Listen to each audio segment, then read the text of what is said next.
सरकार छोटे उद्योग के लिए स्पेशल क्रेडिट कार्ड की सुविधा देने जा रही है। क्रेडिट गारंटी कवरेज को भी बढ़ाया जा रहा है। अभी कुछ दिन पहले ही मुद्रा योजना को 10 साल पूरे हुए हैं। आपको जानकर के खुशी भी होगी और सुखद आश्चर्य भी होगा। मुद्रा योजना में पिछले 10 साल में देश के सामान्य लोग जो पहली बार उद्योग के क्षेत्र में आ रहे, कारोबार के क्षेत्र में आ रहे थे, उनको बिना गारंटी 33 लाख करोड़ रुपए, आप कल्पना कीजिए, 33 लाख करोड़ रुपए बिना गारंटी के लोन के रूप में दिए जा चुके हैं।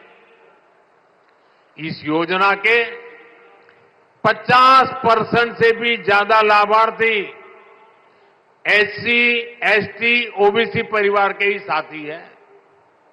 कोशिश यही है कि छोटे उद्योग हमारे नौजवानों के बड़े सपनों को पूरा करें।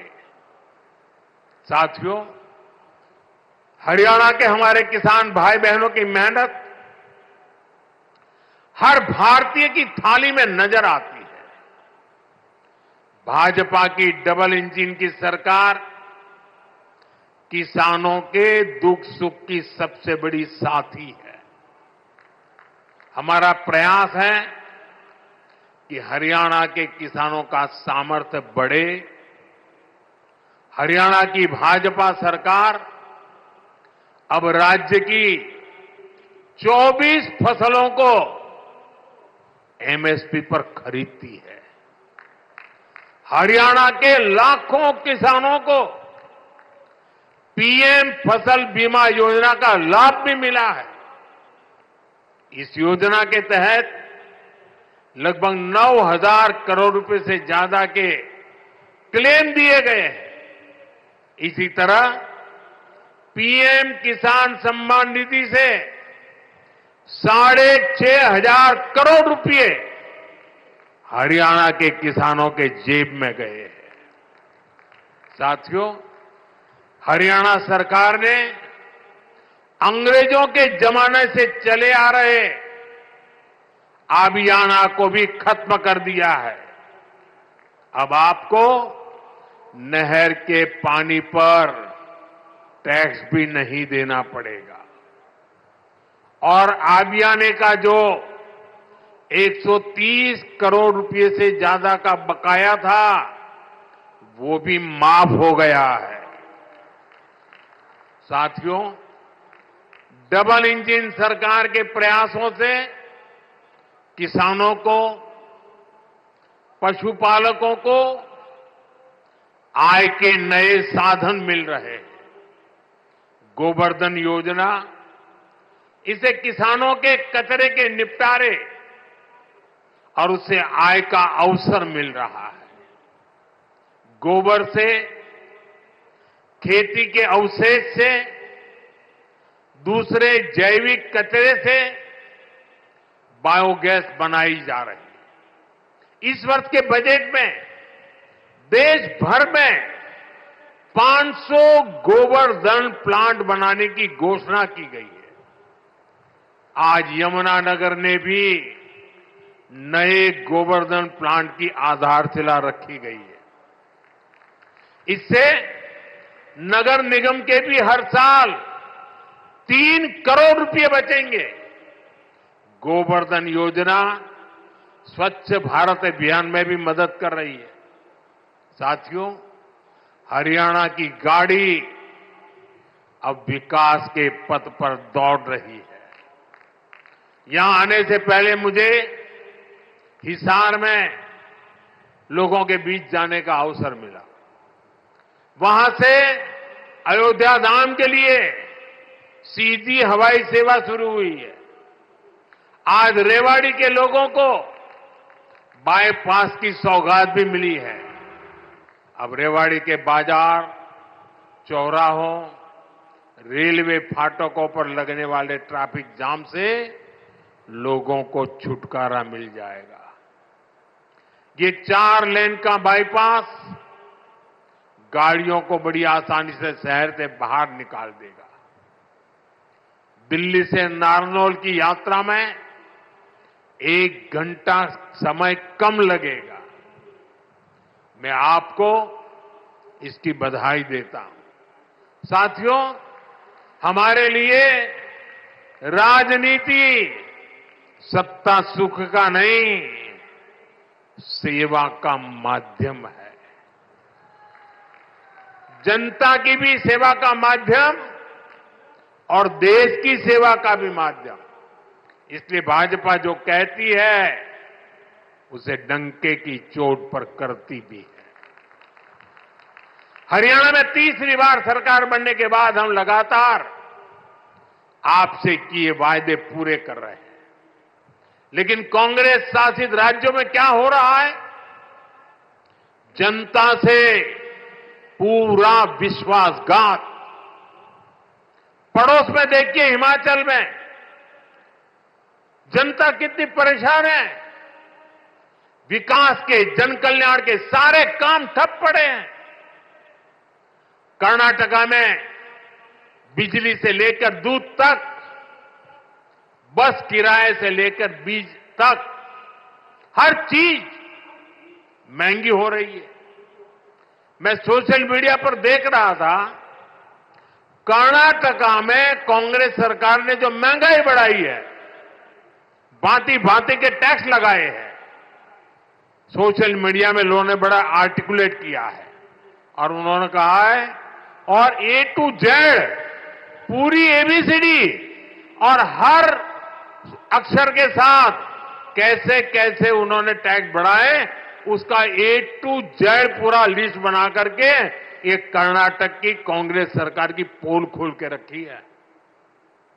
खुद वहां के मुख्यमंत्री के करीबी कहते हैं कि कांग्रेस ने कर्नाटका को करप्शन में नंबर 1 बना दिया। साथियों, तेलंगाना की कांग्रेस सरकार भी जनता से किए वादे भूल गई है। वहां कांग्रेस, वहां की सरकार जंगलों पर बुलडोजर चलवाने में व्यस्त है।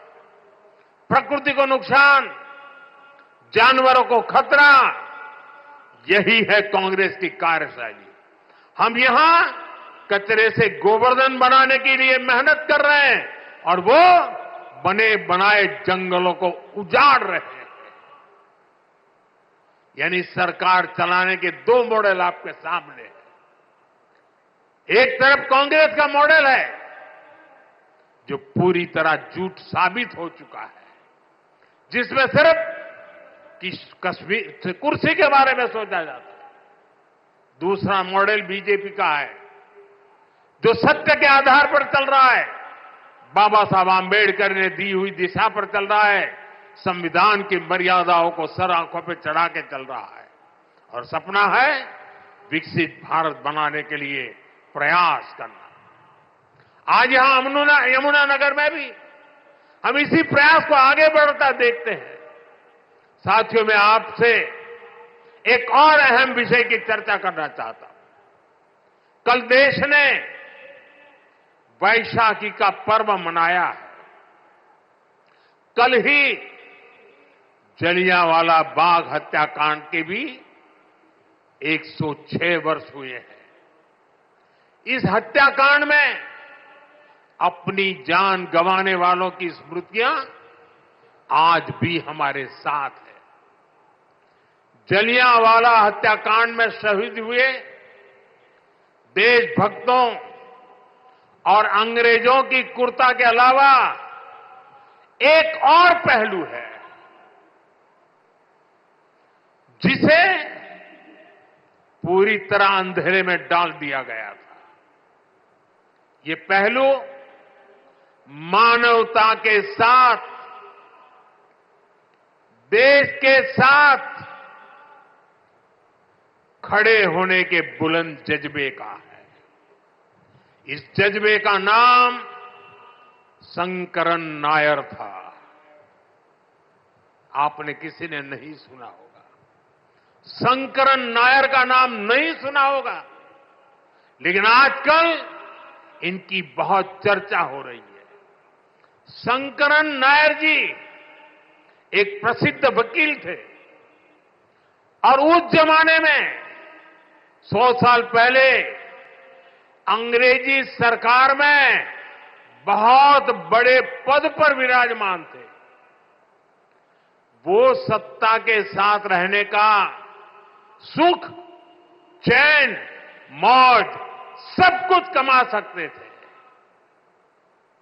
लेकिन उन्होंने विदेशी शासन की क्रूरता के विरुद्ध जलियांवाला बाग की घटना से व्यथित होकर मैदान में उतर उठे। उन्होंने अंग्रेजों के विरुद्ध आवाज उठाई। उन्होंने उस बड़े पद से लात मार करके इसे छोड़ दिया। केरल के थे, घटना पंजाब में घटी थी। उन्होंने जलियांवाला बाग हत्याकांड केस लड़ने का खुद ने फैसला किया। वो अपने दम पर लड़े, अंग्रेजी साम्राज्य को हिला कर रख दिया। जिस अंग्रेजी साम्राज्य का सूरत, जिनका सूरज कभी अस्त नहीं होता था, उसको शंकर नायर जी ने जलियांवाला हत्याकांड के लिए कोर्ट में कटघरे में खड़ा कर दिया। साथियों, ये सिर्फ मानवता के साथ खड़े होने का ही मामला भर नहीं है, ये एक भारत श्रेष्ठ भारत का भी बहुत उत्तम उदाहरण है। कैसे दूर सुदूर दक्षिण में केरल का एक व्यक्ति पंजाब में हुए हत्याकांड के लिए अंग्रेजी सत्ता से टकरा गया। यही स्पिरिट हमारी आजादी की लड़ाई की असली प्रेरणा है। यही प्रेरणा आज भी विकसित भारत की यात्रा में हमारी बहुत बड़ी ताकत है।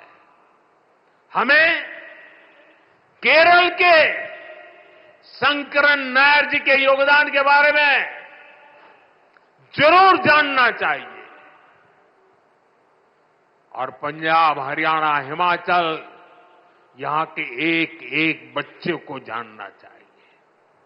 साथियों, गरीब, किसान, नौजवान और नारी शक्ति, इन चारों स्तंभों को सशक्त करने के लिए डबल इंजन सरकार निरंतर काम कर रही है। हम सभी के प्रयासों से हरियाणा जरूर विकसित होगा। मैं अपनी आंखों से देख रहा हूं, हरियाणा फलेगा, फूलेगा, देश का नाम रोशन करेगा। आप सभी को इन अनेक विकास कार्यों के लिए बहुत बहुत शुभकामनाएं। दोनों हाथ ऊपर करके पूरी ताकत से मेरे साथ बोलिए, भारत माता की, भारत माता की, भारत माता की। बहुत बहुत धन्यवाद।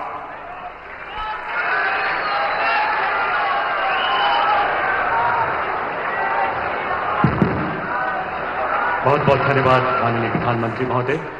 देवी और सज्जनों, आइए एक बार पुनः तालियों के जयनाद से अपना आभार हमारे प्रेरणा पुंज विकसित भारत के संकल्प के शिल्पकार माननीय प्रधानमंत्री जी तक पहुंचाएं। जोरदार तालियों से अभिवादन करें, वंदन अभिनंदन करें। आज से 10 साल पहले 20 अप्रैल 2015 को दिल्ली के अंबेडकर अंतर्राष्ट्रीय केंद्र के शिलान्यास के दौरान आपने कहा था मान्यवर कि अगर बाबा साहब न होते तो नरेंद्र मोदी कहां होते। पिछले 11 सालों में परम श्रद्धेय डॉक्टर अंबेडकर के आदर्श। ऐसे में प्रधानमंत्री नरेंद्र मोदी को आप सुन रहे थे। यमुनानगर को पीएम मोदी ने